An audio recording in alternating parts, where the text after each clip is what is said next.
सुनी होगी कि राम और लक्ष्मण तो स्वयंवर देखने जा रहे हैं, लेकिन जो स्वयंवर का पत्र था वो हर जगह गया था, हर जगह, लेकिन एक जगह नहीं गया।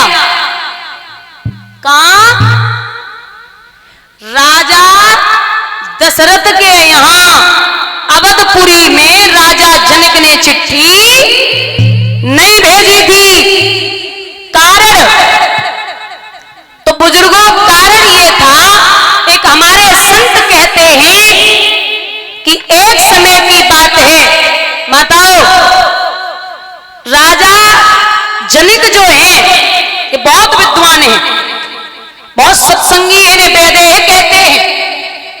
तो एक दिन ब्रह्मा जी की सभा में शनि महाराज और राजा जनक में सत्संग होने लगा, और सत्संग में शनि महाराज को राजा जनक ने परास्त कर दिया। अब शनि क्रोध में आए और जवाब दिया, ओरे जनक, तूने मेरा अपमान किया है, मैं तुझे कभी माफ नहीं कर सकता। क्या बिगाड़ लोगे? राजा जनक के यहाँ एक बाग था, और वो ऐसा बाग था जिसमें रोज ताजे पुष्प आते थे, ताजे फूल आते थे, जिनको देवता भी देख करके प्रसन्न होते। शनि महाराज ने, और तो कुछ हाथ में था नहीं, उस बाग में कुदृष्टि डाल के और पूरे बाग को जो फूलों से भरा था उसे राख का ढेर बना दिया। राजा जनक को पता चला कि पूरा बाग राख का ढेर बन गया। क्या करें? तो बड़े बड़े ज्योतिषी, विद्वान, संत सब आए, महाराज कोई उपाय है क्या? तो एक संत ने कहा एक उपाय है, अगर आप इस बाग को हरा भरा करना चाहते हो तो एक उपाय है। बोलिए महाराज। उपाय यह है कि कोई व्यक्ति अगर एक कच्चा धागा लेके कच्चे घड़े में बांध के और कुएं से पानी निकाल के और पूरे बाग का छिड़काव कर दे तो बाग फिर से हरा भरा हो जाएगा। अब राजा जनक ने ये हर जगह पत्र भेजे कि कोई ऐसा हो जो कच्चा धागा लेके कच्चे घड़े में बांध के कुएं से पानी निकाल के छिड़काव कर दे। तो सबने काम किया, लेकिन महाराज अगर कोई घड़ा बांध रहे हो धागा में तो कहूँ घड़ा वो फूट रहे हो, कहूँ धागा टूट रहे हो, पानी ऊपर तक ना आए रहो। एक पत्र राजा दशरथ के यहाँ जब पढ़ा राजा दशरथ ने, तो मन ही मन में विचार किया कि जब काम को जब बड़े बड़े संत ना कर पाए तो हम कौन से कर लेंगे। बड़े टेंशन में, चिंता में अंदर कोप भवन में लेट गए। जब लेटे ही माँ कौशल्या भोजन लेके जाती, महाराज नित्य प्रतिदिन जाती है, राजा थाली तो हाथ में पकड़ते, लेकिन जैसे ही कौशल्या निकलती तो थाली पलंग के नीचे सरका देते और लेटे रहते। न किसी से बोलते, न किसी से बात करते, न बाहर निकलते। 7 दिन हो गए राजा दशरथ ने अन्न का टुकड़ा नहीं खाया। अब एक 7वें दिन मेहतर आया। उस मेहतर ने मैया कौशल्या से पूछा, मां प्रणाम करता हूं, हे देवी राजा दशरथ जी कहां हैं? बोले वो अंदर हैं, मिल सकता हूं? बिल्कुल मिल सकते हो, जाइए। तो अंदर पहुंचे। महाराज प्रणाम। बोले जी बोलिए। बोले महाराज आपसे कुछ पूछना था। हाँ, आपने 7 दिन से भोजन क्यों नहीं किया? एकदम राजा सोच में पड़ गया कि मेरी खुद की पत्नी को पता नहीं कि मैंने 7 दिन से भोजन किया या नहीं किया, और ये मेहतर बता रहा है कि मैंने भोजन किया या नहीं किया। तो राजा पूछने लगे मेहतर से कि भैया सच बोलना, तुझे कैसे पता कि मैंने भोजन नहीं किया? तो मेहतर आंखों में आंसू लेके बोला कि हे नाथ, हमने बचपन से जब से याददाश्त संभाली है तब से और आज तक मेरी माँ रोज आपकी जूठन लेके जाती थी, मैं उसी जूठन को खा करके रोज पानी पीता पता था आज 7 दिन है गए आपने भोजन नहीं किया, इसीलिए हमें 7 दिन से जूठन नहीं मिली, इसलिए हमें पता है कि आपने भोजन नहीं किया। अब बताइए क्या बात है। राजा बोले ऐसी ऐसी बात है, अगर आप कोई उपाय हो तो बता दें। मेहतर बोला आप भी गजब करते हो, नाथ उठिए। क्यों? बोले उठिए तो सही, उठो और भोजन करो। राजा दशरथ उठे, भोजन किया। बोले जो रोज टुकड़े छोड़ते हो ना थाली में अपनी जूठन, वो छोड़िए और छोड़ने के बाद मुझे खुद खाने दीजिए।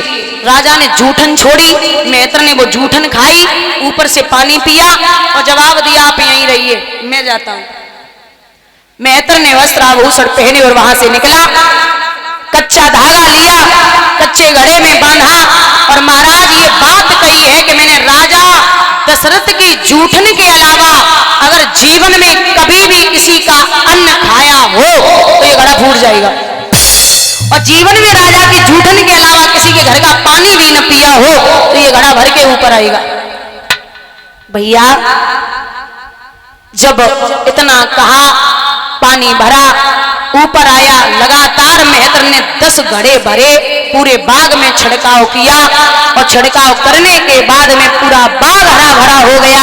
लोग अचंभित हो गए कि महाराज राजा दशरथ की तो छोड़ो, राजा दशरथ के मेहतर इतना बड़ा काम कर सकते हैं जो कभी किसी ने नहीं कर पाया। राजा जनक के दिमाग में वो बात घूम गई और बोले जब स्वयंवर हुआ है बिटिया का तो विचार किया कि अगर मैंने पत्र इस स्वयंवर का अवधपुरी में भेज दिया और राजा दशरथ ने कहा अपनी जगह का मेहतर को भेज दो, तो मेहतर ने अगर धनुष तोड़ दो तो सीता मेहतर के साथ में भेजनी पड़ेगी। इसलिए महाराज अवधपुरी में चिट्ठी नहीं गई। बोलिए गोविंद भगवान की। बंधुओं यहां जब पहुंचे हैं जनकपुरी में, रात्रि भर विश्राम किया, सुबह बाग से फूल लेने के लिए विश्वामित्र जी ने राम और लक्ष्मण को भेजा। जो ये बाग था राजा जनक का, जिसमें चकोर चारू चौपड़ वाला बगिया के बीच सरोवर था, बस उसी सरोवर के समीप श्री गिरिजा जी का मंदिर था। उसी बाग में मैया सीता गौरी मां का पूजन करने के लिए पहुंची। तो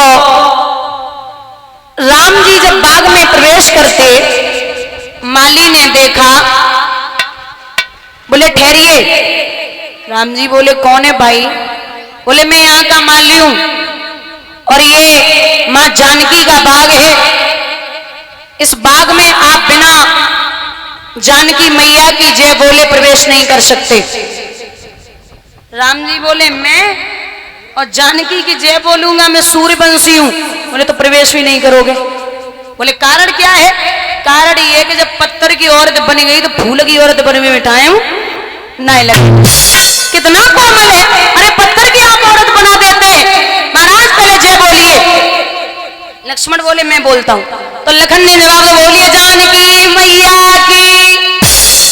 लखन जय बोल के आगे बढ़े, राम जी पीछे पीछे। माली बोले हाँ तुम कहां चले? बोले फूल तोड़ने। माली बोला जाने दवा खाइए ना, असर बाई पे करेगी, तुम पीछे लौटो। जय इन्होंने बोला तो यही तोड़ेंगे। अरे लखन बोले भैया क्यों इतनी बहस करते हो, आगे बढ़ो।